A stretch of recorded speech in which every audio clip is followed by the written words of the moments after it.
देखो बेटा,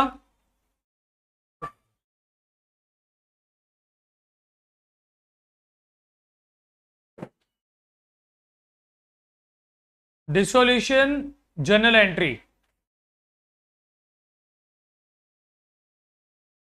completely based on full fledged question है। मैं इसके लिए कोई अलग रूल्स आपको नहीं बताऊंगा। दो तरीके हैं, एक तो कि मैं आपको ऑलमोस्ट एंट्रीज रटवा दूं कि ये होगा तो ये कर देना, ये होगा तो ये कर देना, राइट। या फिर दूसरा ऑप्शन क्या है मेरे पास कि मैं आपको आपके ऑप्शंस के हिसाब से जो आपने फुल फ्लैज क्वेश्चन में किया है उसके हिसाब से हम प्रॉपरली समझ लें कि क्या होना चाहिए, राइट। कुछ अलग करने की जरूरत नहीं है। जैसे कि सबसे पहली चीज आप मान के चलो, sale of assets by cash या बैंक, बाय कैश या फिर बैंक, है ना। मतलब क्या हुआ इसका, जब आप कोई एसेट बेच देते हो अगेंस्ट कैश, है ना, जब आप बेचते हो, तो अब सिंपल सा एक चीज समझते हैं हम इसमें कि इस केस में आप फुल फ्लैज जब क्वेश्चन करते हो तो इसकी एंट्री आप कहां कहां करते हो, इस एडजस्टमेंट की एंट्री आप कहां कहां करते हो।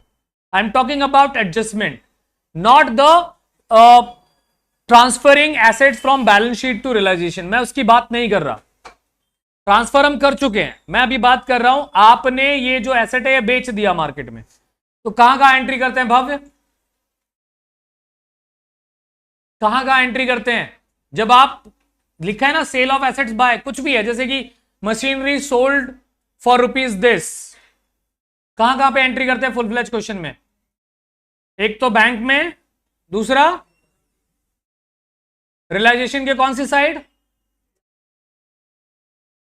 Credit side. लाइबिलिटी साइड होती नहीं है उसमें, क्रेडिट साइड, क्रेडिट साइड। तो बैंक के डेबिट साइड आप करते हो और रियलाइजेशन के क्रेडिट साइड आप करते हो, एंट्री हो गई है। क्या एंट्री बनी, बैंक या कैश अकाउंट डेबिट। ये हर तरीके के जब भी एसेट्स आपका बिक जाएगा तो आप यही एंट्री करोगे, बैंक या cash account debit to realisation account, amount आ जाएगा। और बीइंग में आप लिख दोगे कि कौन सा एसेट बिका है, वो यहां लिखने की जरूरत नहीं होती। इज दैट क्लियर बेटा, समझ में आया।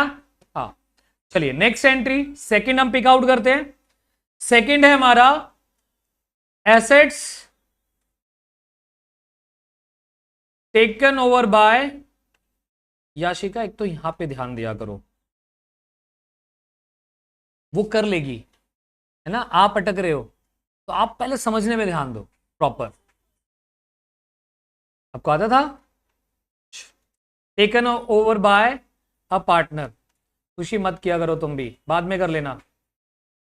Assets taken over by partner, अब हमारा जो एसेट्स है वो मार्केट में बिका नहीं, वो कोई पार्टनर लेकर चला गया, है ना।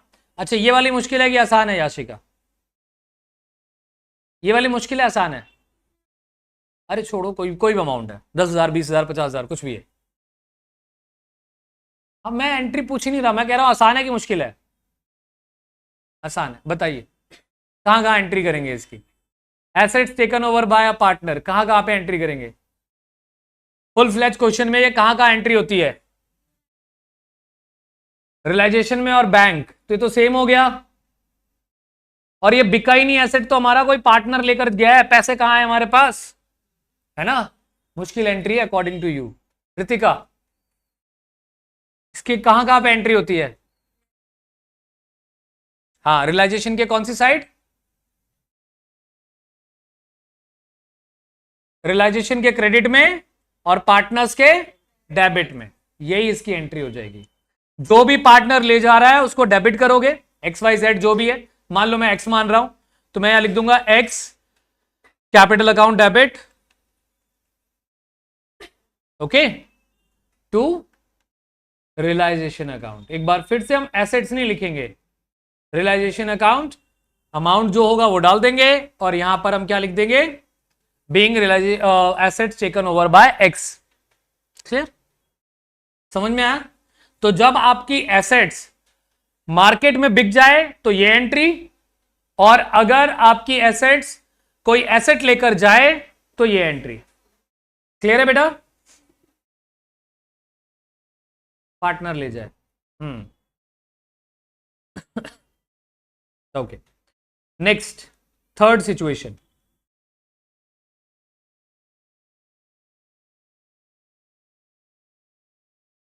Liabilities were paid of. अगर कुछ नहीं लिखा है तो मतलब कैश है, तो लायबिलिटीज हमने पेड ऑफ किया है ना।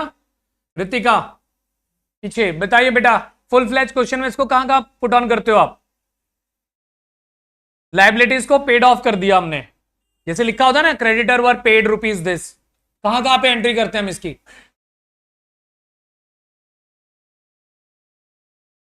हाँ हाँ, रियलाइजेशन में कौन सी साइड? दो ही ऑप्शन है, डेबिट क्रेडिट। डेबिट, क्रेडिट में तो एसेट जाता है ना, रिलीज होता है, डेबिट से लायबिलिटीज रिलीज होती है। तो आप रियलाइजेशन के डेबिट में डालोगे, और लॉजिक भी लगा सकते हो यार, कैश पेड हो रहा है तो कैश तो क्रेडिट होने वाला है, और रियलाइजेशन भी क्रेडिट हो जाएगा, तो डेबिट कौन का क्या करेंगे हम, है ना। तो कैश अगर क्रेडिट हो रहा है तो रियलाइजेशन डेबिट ही होगा। तो इसकी एंट्री क्या होगी हमारी? Realisation account debit to cash या बैंक अकाउंट। ओके, ये एंट्री हो जाएगी। बीइंग लिख देंगे कौन सी लायबिलिटीज आपने पेड ऑफ किया है। आपको ये एंट्री करते समय वो किस अमाउंट पे पेड हो रहा है, नहीं हो रहा है, प्रॉफिट हुआ, लॉस हुआ, नहीं, उसको कंसिडर नहीं करना, जस्ट आपको पेड ऑफ करना, मतलब पेड ऑफ करो। Okay, fourth situation.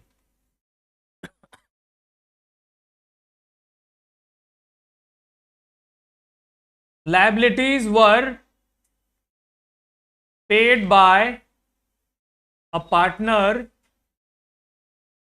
X। X ने लायबिलिटी पेड कर दी। ऋतिक, कहां पुट ऑन करेंगे बेटा इसको? फुल फ्लैज क्वेश्चन में कहां कहां डालेंगे? हाँ, पार्टनर्स कैपिटल में डेबिट या क्रेडिट? Credit, very good. तो इसमें हम क्या कर लेंगे? Realisation account debit. तो आप देखो फुल फ्लैज क्वेश्चन पे डिपेंड कर रहा है ना ये, हम कुछ अलग से कर रहे हैं क्या? नहीं।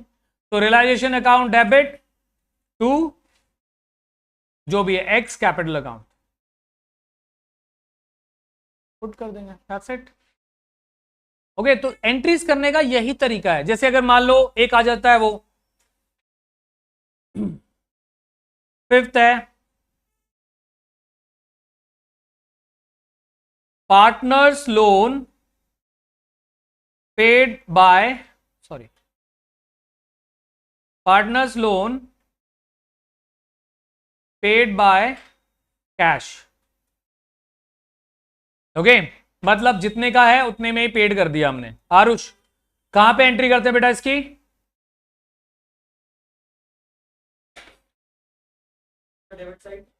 रियलाइजेशन के।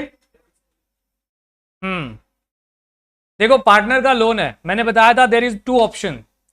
अगर आप उसे कम या ज्यादा पे नहीं कर रहे हो, है ना, तो उसे आप रियलाइजेशन से अलग सीधा सीधा पेड कर सकते हो। ओके, तो उस केस में आप इसमें कर सकते हो partners loan account debit to cash या फिर बैंक अकाउंट,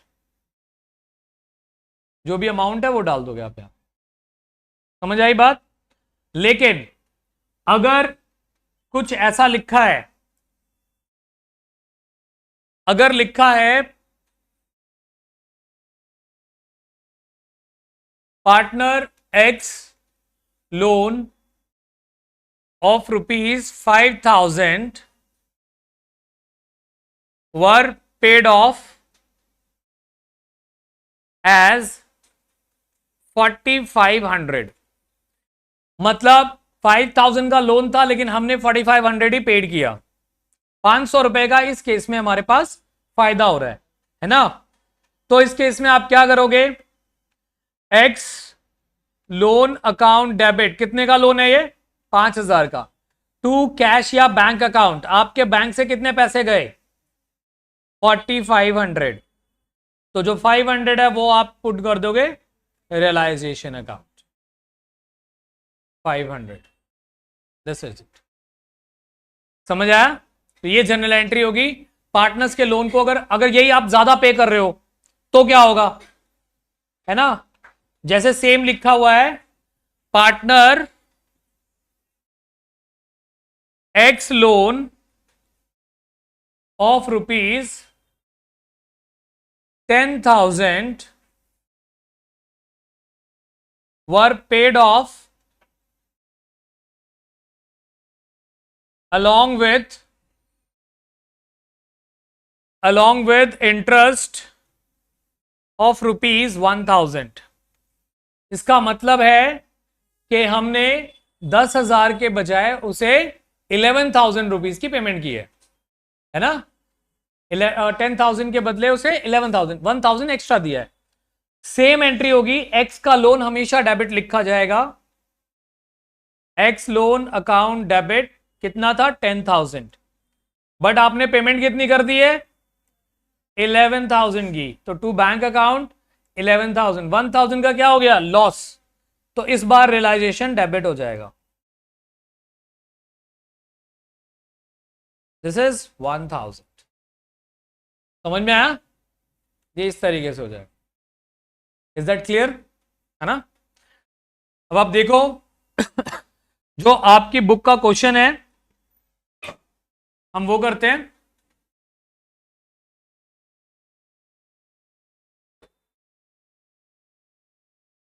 आपकी बुक का क्वेश्चन नंबर 11 है। अब हम ये करेंगे, फिलहाल मैं फॉर्मेट नहीं बना रहा हूं, लेकिन आप जब ये क्वेश्चन करोगे तो प्रॉपर फॉर्मेट बनाओगे जैसे बनता है। दैट इज डेट, जिसको आप सीरियल नंबर की तरह यूज कर सकते हो, particulars LF, and we have two amounts. ठीक है,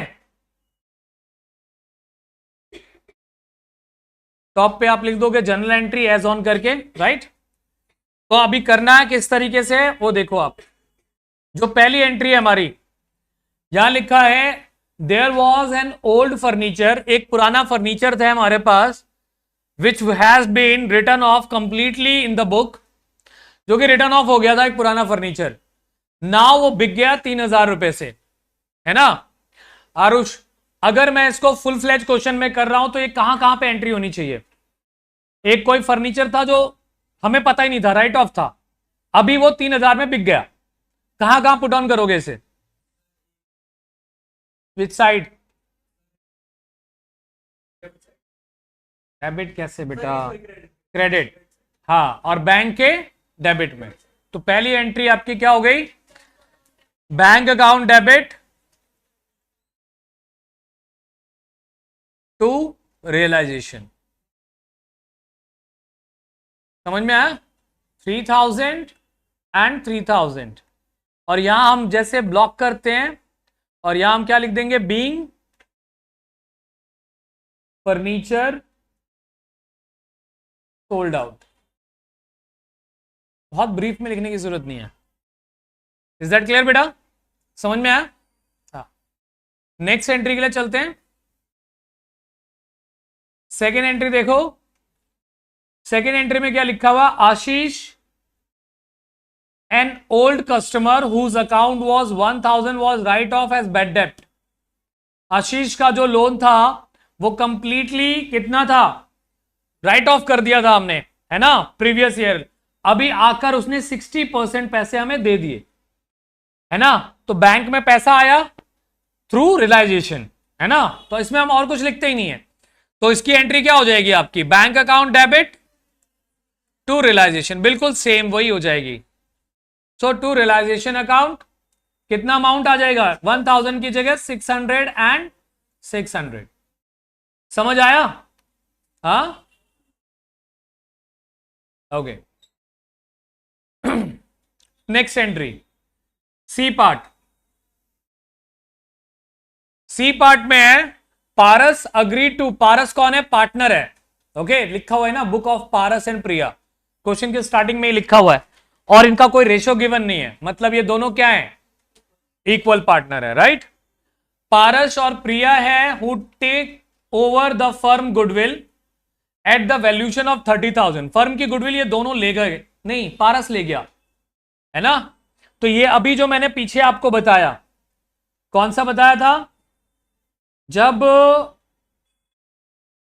asset taken over by partner, goodwill तो एसेट ही है ना, वो पार्टनर ले गया, तो ये एंट्री होनी चाहिए।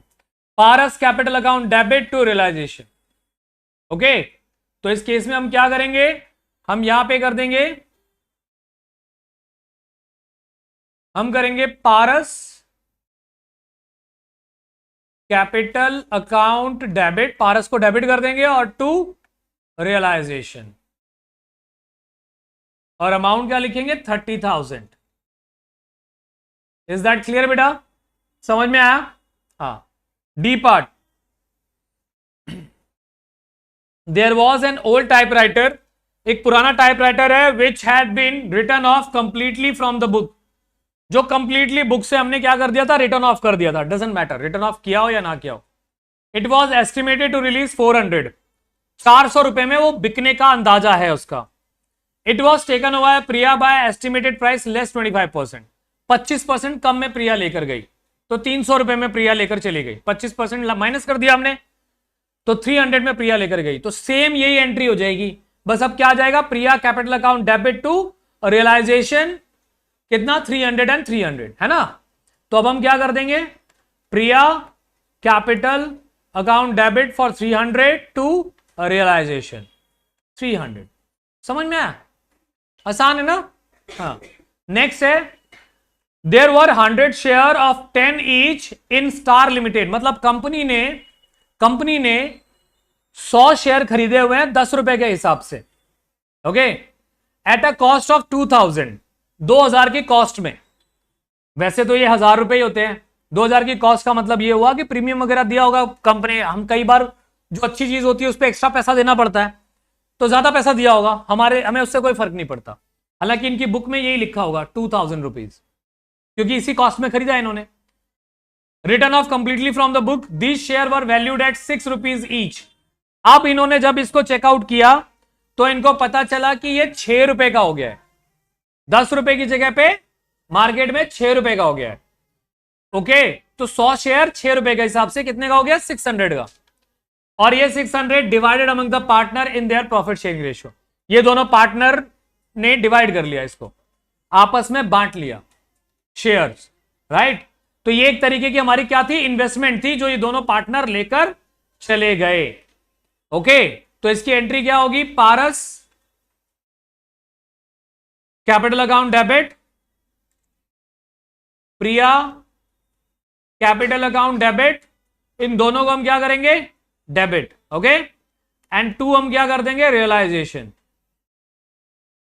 और यहां लिखेंगे क्या, 600, 300 इसका और 300 इसका। समझ में आया, क्लियर है बेटा, ये सारी एंट्री समझ में आ गई, ओके।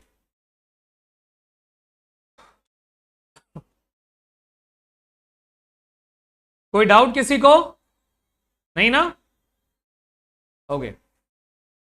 हम वन मोर क्वेश्चन करते हैं।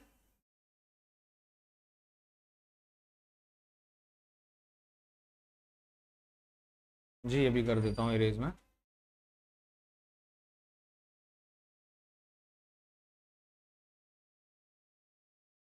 हम एक और क्वेश्चन करते हैं, भाभी समझ में आ रहा है, गर्वित, नींद क्यों आ रही है तुझे, बोरिंग टॉपिक है ये बेटा। 99% आप ये समझ के चलो एग्जाम में यही आएगा, ओके। 1% हो सकता है फुल फ्लैश दे दिया जाए, ओके, मोस्टली तो यही चांस है। अब आप देखिए इसमें सबसे पहला है सेल ऑफ एसेट्स, एसेट्स हमने बेच दिया 50,000 में, है ना, क्या एंट्री होगी, बैंक अकाउंट डेबिट, अभी मैंने आपको बताया है पीछे, bank account debit to realisation account, कितना 50,000 और 50,000, वेरी इजी है ना। Second, payment of liability, liability की पेमेंट कर दी, इसका उल्टा हो जाएगा, क्या हो जाएगा, realisation account debit to bank account, same 10K and 10K, है ना। मैं अभी ये फटाफट सिर्फ आपको बता रहा हूं ताकि आप घर पे क्वेश्चंस कर सको, ठीक है। दिक्कत आए तो तुम दोबारा पूछ लोगे मुझे, ठीक है। Next, a commission of 5% was allowed to X a partner on sale of assets. जो हमने एसेट बेची है उसका 5% कमीशन हमें एक्स को देना है, ओके। अगर हम नॉर्मली मार्केट में बेचते, कमीशन पे करते मार्केट में किसी रैंडम पर्सन को, तो हम कहां पे एंट्री करते हैं, रियलाइजेशन के डेबिट में और बैंक के क्रेडिट में। अभी हम ये पार्टनर को दे रहे हैं, कहां आना चाहिए याशिका, एक तो रियलाइजेशन के डेबिट में और पार्टनर्स कैपिटल के क्रेडिट। आप इसीलिए अटक रहे हो क्योंकि आपने क्वेश्चंस नहीं किए। एक सिंपल सा लॉजिक है यार, अगर मैं रियलाइजेशन कमीशन पेड करूंगा बाहर तो मैं realisation account debit to bank कर रहा हूं। अब मैंने वो पे कर दिया पार्टनर को, तो बैंक की जगह पार्टनर आ जाएगा, रियलाइजेशन थोड़ी ना हटेगा, है ना। सो एंट्री क्या हो जाएगी, रियलाइजेशन अकाउंट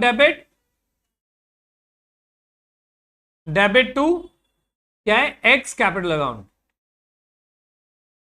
5% कितना हो जाएगा इसका, 2500, राइट, क्लियर है, okay. Next, realization expenses were 15,000. The firm had agreed with X to reimburse him 10,000. Realisation का खर्चा 15,000 आया है, हम X के साथ अग्रीड हुए हैं कि भाई हम 10,000 रुपीज जो है वो एडजस्ट कर देंगे, लेकिन बाकी का खर्चा उसे खुद ही करना पड़ेगा। 10,000 तो हम कर देंगे अपने पास से, और अभी खर्चा कितना हुआ है, 15,000 रुपए का। कहीं ये मेंशन नहीं है कि खर्चा किया किसने, इसका मतलब ये खर्चा हमने किया है। 15,000 का खर्चा हमारी जेब से गया है, और हमने एक्स को बुला के बोला भाई देख 10 का खर्चा तो हम झेल लेंगे, है ना, 5 का खर्चा तो तुझे झेलना पड़ेगा, राइट। तो इन दैट केस आप इसके लिए एंट्री क्या करोगे, आपका जो रियलाइजेशन पे जाएगा, आपका जेन्युइन खर्चा कितना है, 10,000 आपने बोला है ना कि 10,000 का फर्म बॉन्ड कर लेगा, तो 10,000 फर्म का खर्चा है, और बाकी 5,000 एक्स का खर्चा है। वो फर्म का खर्चा नहीं है, वो एक्स को बॉन्ड करना चाहिए था, तो उसके लिए हम करेंगे x capital account debit. Is that clear बेटा, और वो आ जाएगा 5,000, और ये दोनों पैसे गए किसकी साइड से हैं, बैंक की साइड से, 15,000। तो आप ऐसे समझो कि हमारे जेब से 15 तो गए, उसमें से 10 तो हमने अपने लॉस में डाल दिया, लेकिन 5 हमने एक्स के कैपिटल अकाउंट के डेबिट में डाल दिया कि तुम्हारी कैपिटल से काटेंगे भाई, ये हमारा खर्चा नहीं है। समझ आया, इस पर एक पूरा क्वेश्चन है, ये रियलाइजेशन एक्सपेंस पे कराऊंगा मैं उसे भी। अभी ये समझ में आ गया बेटा, clear, okay. E part, the firm was required to pay 5,000 as compensation to employees for an injury suffered, which was a contingent liability is not accepted by the firm। मतलब कि जो कभी कोई जो एम्प्लॉय था वो इंजर्ड हो गया था, अब कंपनी ने उसके उस लोन को पेमेंट एक्सेप्ट नहीं किया था उस समय पे जो इंजर्ड हुआ, कंपनी ने कहा भाई ये हमारा खर्चा नहीं है किसी भी रीजन से, तो वो एक्चुअली एक कॉन्फ्लिक्ट में चल रहा था। एम्प्लॉय कह रहा था मेरा खर्चा है मुझे दो, फर्म कह रही थी कि नहीं देना है। जब डिसॉल्व होने लग गया तो नाउ फर्म हैड टू पे, वाज टू रिक्वायर्ड टू पे 5,000। अब हमें वो पे करना पड़ेगा क्योंकि फर्म बंद कर रहे हो आप बंद कर रहे हो, वो एम्प्लॉय नहीं जा रहा कहीं।